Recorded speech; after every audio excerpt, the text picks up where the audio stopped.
Hello everyone. आज हम micro economics class 12th commerce का पढ़ने वाले हैं। तो माइक्रो इकोनॉमिक्स और इंडियन इकोनॉमिक्स जो कि हम लोग को पता है आपको मेन सब्जेक्ट में आता है।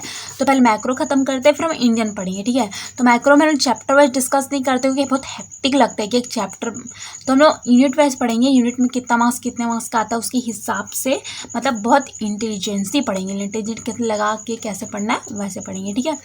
तो सबसे पहले हम लोग का है मनी, नेशनल इनकम है 10 मार्क्स का, मनी एंड बैंकिंग है 6 मार्क्स का, determination of income and employment है 12 मार्क्स का, गवर्नमेंट बजट है 6 मार्क्स का, बैलेंस ऑफ पेमेंट है 6 मार्क्स का। तो अभी हम सबसे पहले पढ़ने वाले हैं, सबसे मतलब ईजी यूनिट बोल सकते हो मनी और बैंकिंग है। तो हम लोग आज मनी और बैंकिंग पढ़ते हैं। आज ही चैप्टर खत्म कर लेंगे। मैं मतलब वीडियो देखने के बाद आप एक बार चैप्टर को अच्छे से रिवाइज करना है। मैं को बता दूँ कहाँ पे कौन सा पॉइंट पढ़ने वाला है, आप उसे एक बार रिवाइज कर लेना। अगर पूरा साल बाकी है आपके लिए तो आप उसको लिख के प्रैक्टिस कर सकते हैं एक बार, क्योंकि जितना आप समझ रहे हो, जितना अच्छा पहले पढ़ सकते हो स्टार्टिंग में, उतना बाद में एग्जाम के एक दो दिन पहले तो सिर्फ रिवाइज होता है, सिर्फ देखा जाता है, याद नहीं किया जाता उसको अच्छे से, ठीक है। तो फिर स्टार्ट करते हैं। मैं बता चुकी हूँ कि आज मैं आपको लिख के भी बताऊंगी। और हम यूजुअली क्लास 12 में संदीप गर्ग बुक को फॉलो किया जाता है। तो संदीप गर्ग में कौन सा पॉइंट कहाँ पे इंपॉर्टेंट है मार्क भी कराऊंगी। तो पेंसिल और पेन अपने हाथ साथ लेके बैठो, ठीक है। मनी, तो मनी पढ़ने से पहले हमको सबसे पढ़ना पड़ेगा बार्टर सिस्टम क्या था। तो बार्टर सिस्टम बुक ले लो, बुक से पढ़ते हैं। बार्टर सिस्टम, तो आपको बता दूं, barter exchange refers to exchange of goods for goods. मतलब कि पहले पैसे जब कॉइन नहीं बने थे, जब पैसे नहीं थे, तो लोग मतलब कि सामान का एक्सचेंज करते थे। तो उसको क्या बोलते हैं, उसे बार्टर सिस्टम बोलते हैं, ठीक है। और बार्टर्स, जहाँ पे बार्टर सिस्टम होता है वहाँ पे बार्टर इकोनॉमी बोलते हैं, फिर C2C इकोनॉमी बोला जाता है, ठीक है। और इसे डबल कोइंसिडेंस ऑफ फॉन्ट होता है। Double coincidence of want refers to simultaneous fulfilment of mutual wants of buyer and seller. मतलब कि यह है कि क्या पता है जो मैं चाहती हूँ, हाँ, वो आपके पास रहा। जैसे मेरे को चावल चाहिए, आपको सब्जी चाहिए। अगर मेरे पास सब्जी, आपके पास चावल है, वी कैन एक्सचेंज। तो ये चीज़ होना चाहिए कि वहाँ पे एक्सचेंज मोटिव, वहाँ पे एक्सचेंज का मतलब समझ रहे हो, एक लिंक होना चाहिए कि एक्सचेंज हो पाए। अब क्या पता आप ढूंढ रहे हो सब, मतलब कि कोई चावल ले ले और मेरे को चाहिए सब्जी, तो भाई कम से कम डबल कोइंसिडेंस, मतलब वांट तो होए, जो मेरे को चाहिए वो आपके पास मिलना चाहिए, मुझे जो आपको चाहिए मेरे पास मिलना चाहिए। जस्ट सपोज ले लो, आपको चाहिए ब्लैक पेन, ठीक है, आप उसके बदले ब्लैक पेन चाहिए और मेरे को चाहिए ब्लू पेन, ठीक है।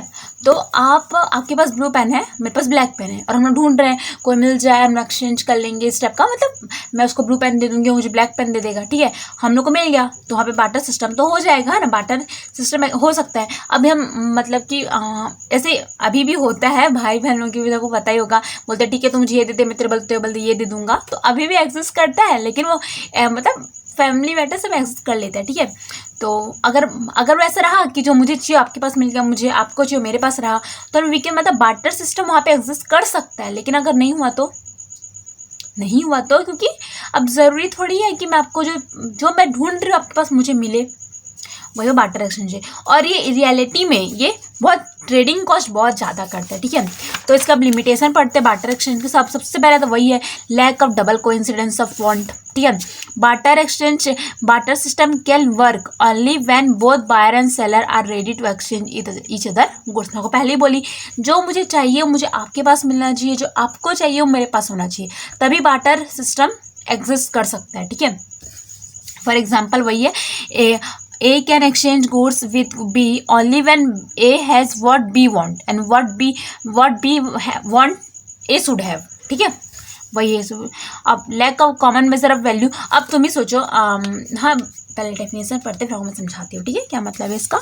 इन the barter system all commodities are not of equal value. समझ रहे हो, इक्वल वैल्यू नहीं होता है। और तुम बोलोगे शूज और चावल, इन लोगों को इक्वल जैसा मान, एक मैं आपको तुमको मतलब एक सपोज एन एग्जाम्पल, ये मेरे पास 2 शूज़ है, आपके पास चावल है, ठीक है। मैं आपको बोलूँगी ऐसे कर, तू मुझे 1 किलो चावल दे दे और 1 शूज़ ले ले। तो बोलेगी नहीं, मेरा चावल तेरे से ज़्यादा, मतलब वैल्यू बहुत करता है चावल एज कंपेरिजन टू शूज़। मैं तो नहीं दूंगी, मैं तो को दो, मतलब मैं बोलूँगी, वो बोलेगा कि मैं बोलूँगी 1 शूज़ ले रहा, नहीं तो मेरे को 2 पेयर का शूज़ दे तभी मैं तो कुछ चावल दूंगा। तो समझ रहे, कॉमन मेजर वैल्यू नहीं है वहाँ पे। कि जैसे यहाँ पे आप 10 रुपये दुकान लेके जाओगे, बोलोगे कुरकुरे दो, तो नहीं बोलेगा, एक 5 रुपये को वापस कर देगा, तो नहीं बोलेगा अब 5 का कुरकुरे 10 का हो चुका है। तो समझ रहे, कॉमन मेजर वैल्यू होना चाहिए वहाँ पे। In the barter system, all commodities are not of equal values and no common services or unit services in which rate of return can be accepted. समझ रहे हो? वहाँ पे एक मतलब कि एक्सप्रेस नहीं कर सकते कि इस कमोडिटी का इतना प्राइस है, और उस टाइम तो बहुत मतलब कि फ्लक्चुएटिंग था, कभी भी प्राइस बढ़ता था घटता था, तो बहुत ज़्यादा होता था, ठीक है। फिर एक है मतलब थर्ड पॉइंट है lack of standard of deferred payment.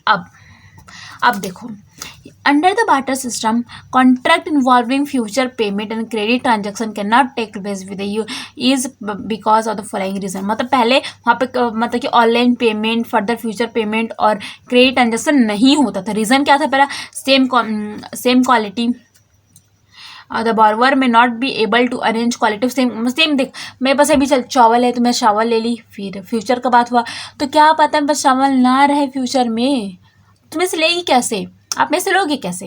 तो सेम क्वालिटी होना ज़रूरी नहीं है। और वैसे ही बढ़ चुके हैं यहाँ पे मेजर वैल्यू, मतलब कि फ्लक्चुएटिंग होता है, कभी भी प्राइस उसकी वैल्यू घटती बढ़ती रहती है, तो हमको सेम क्वालिटी नहीं मिल सकता, ठीक है। और अब तुम जो मतलब स्पेसिफिक कमोडिटी ढूंढ रहे हो, जरूरी है कि मेरे पास आपको मिले? नहीं मिल सकता, जरूरी थोड़ी ना है। और loss and gain value time of repayment, वही तो मतलब फ्लक्चुएटिंग होता रहता है, बढ़ता घटता रहता, तो क्या पता at the time of repayment उसकी वैल्यू बढ़ गई तो आपको मतलब बढ़ गई तो आपको पछतावा होगा, अरे यार बढ़ गया, मतलब क्या बहुत कम मिडिल कर लिया, लॉस हो गया तो फिर सामने वाले को पछतावा होगा, समझ रहे हो जाएगा। तो ये सबको मतलब एडजस्ट करने के लिए मनी आया, ठीक है। तो अब मनी का डेफिनेशन पढ़ते हैं, पूरा को ऐसा लगेगा कि जो लिमिटेशन है उसको सिर्फ कवर अप करने के लिए, ठीक है। Money is anything which is generally accepted as medium of exchange. Medium of exchange में डबल कॉन्सेप्ट फॉन्ट को बीट कर रहा है। Measure of value, store of value and mean for standard of deferred payment, ठीक है। मुझे limitation पढ़े तो उसको सिर्फ कवर अप करने के लिए मनी आया। तो खुद से पढ़ते हैं, money is anything which generally accepted as a medium of exchange, store of value और mean for standard for deferred payment, ठीक है। ऐसा तो मतलब इसमें से बोल सकते हो कि बेसिक समझ रहे, बेसिक रहना क्लियर वो है।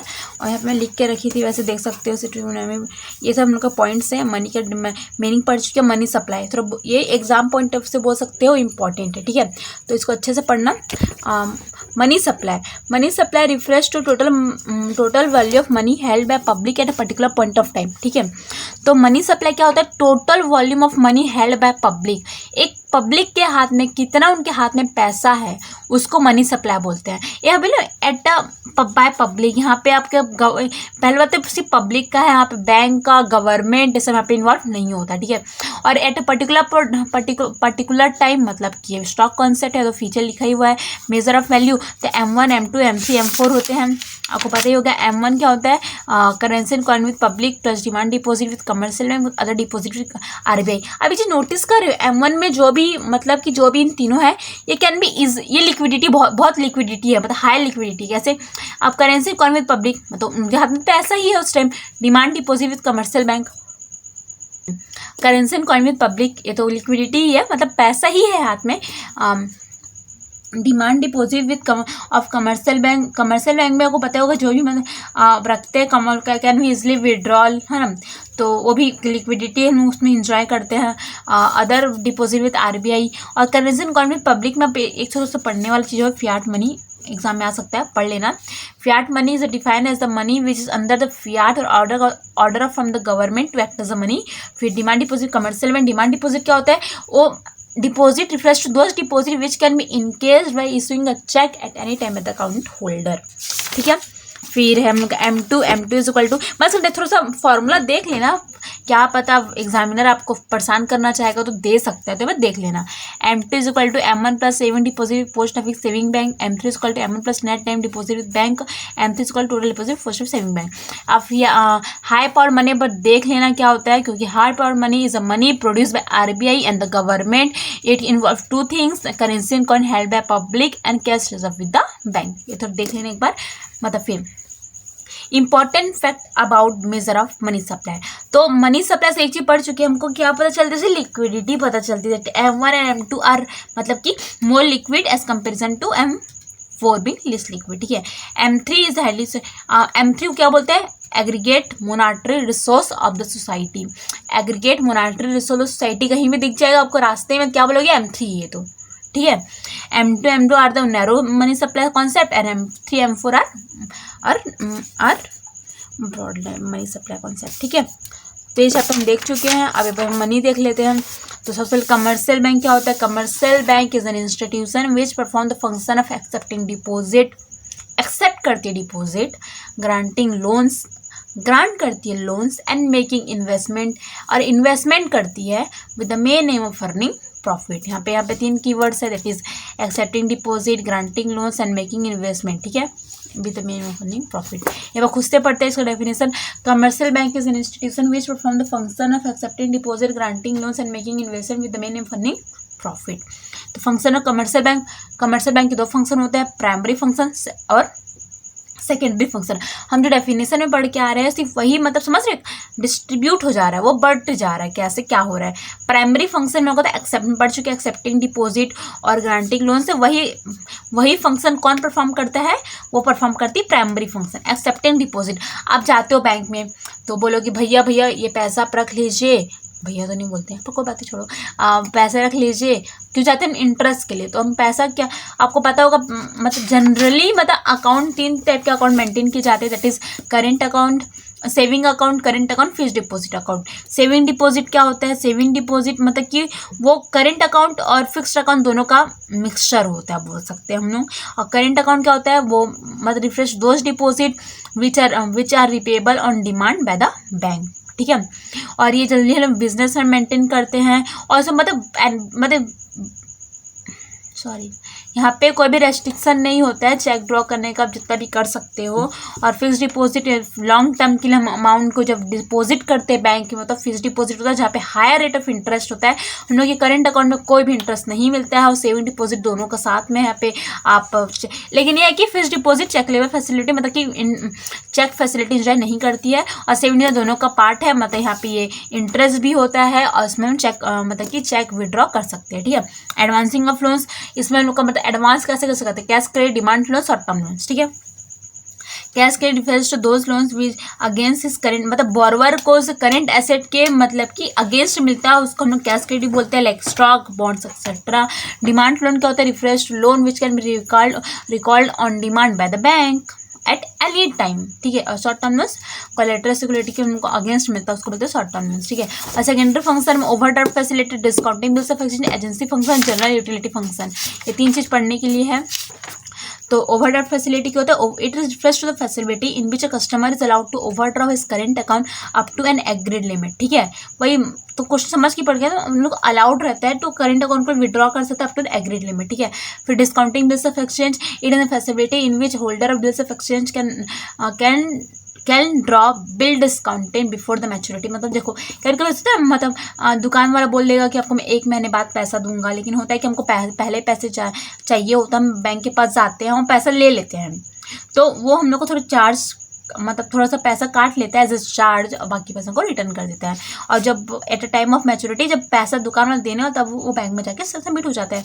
एजेंसी फंक्शन करता है, एज ए एजेंट वर्क करता है, जिसमें transfer of fund, collection, payment of various item, person sale of foreign exchange, person sale of securities, income tax consultancy, और trustee executor, letter of reference, ये सभी काम करता है। और ट्रांसफर ऑफ फंड, हाँ पे इकोनॉमिकल है, ट्रांसफर करता है, जरूरी नहीं है हर जगह पैसे लेके जाओ, bank can easily help you in transferring of fund और make purchase of foreign exchange. तो वही कॉमन है यार, मतलब कुछ समझ एक बार पढ़ेंगे फिर याद हो जाएगा। इनकम टैक्स कंसल्टेंसी, आपको पता हो कि बैंक ना एडवाइस भी करती है कि आप क्या करो कि आपको ज़्यादा इनकम टैक्स पे नहीं करना पड़ेगा, ठीक है।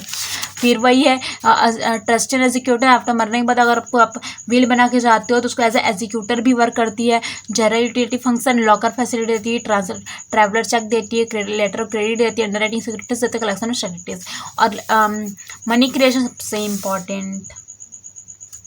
अगर मैं क्वेश्चन पिछले वीडियो में समझा चुकी हूँ, आप उसे देखने के लिए आपको मैं लिंक डाल दूँगी डिस्क्रिप्शन में, देख लेना।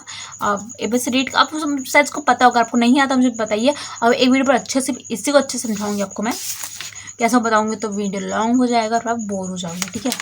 लेकिन ये इंपॉर्टेंट है, लेकिन पहले वीडियो में समझा चुकी हूँ, आप लिंक पे देख लेना। अगर आप नहीं समझाएगा तो मुझे कमेंट सेक्शन में बताइएगा, मैं दोबारा बना दूँगी इसके लिए वीडियो। फिर सेंट्रल बैंक करेंट, इसके 1 2 3 4 5 इसके 5 फंक्शन परफॉर्म करता है।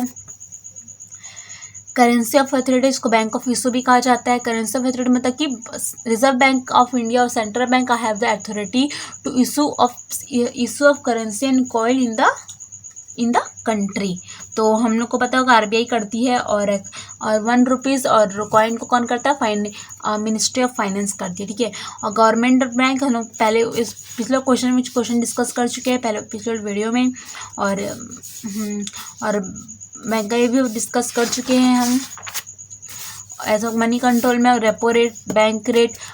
रेपो रेट क्या होता है, जहाँ पे लोग शॉर्ट टर्म नीड के लिए जब central bank, reserve Bank of India, reserve bank को सेंट्रल बैंक कमर्शियल बैंक को जब लोन देती है तो वो उनको शॉर्ट टर्म के लिए नीड के लिए देती है तो रेपो रेट आता है। लॉन्ग टर्म नीड के लिए देती है तो बैंक रेट आता है। Open market operation, buying and selling of securities by the central bank, वहाँ पे ओपन मार्केट होता है। लीगल से रेशियो होता है, SRR से LRR वही है। और मार्जिन रिक्वायरमेंट इज तो हम लोग चैप्टर लगभग कवर कर चुके हैं। आपको चैप्टर कोई भी डाउट हो बता सकते हैं। आपको मैं यहाँ पे 3 पॉइंट नहीं बताएंगे, दैट इज मनी क्रिएशन और बैंकर टू द गवर्नमेंट और बैंकर बैंक सुपरवाइजर, तो मैं पिछले वीडियो में डिस्कस कर चुकी हूँ। आपको अगर आपको देखने के बाद समझ नहीं आता मुझे कमेंट सेक्शन में बताइए, आपको मैं दोबारा वीडियो बना दूँगी। Thank you.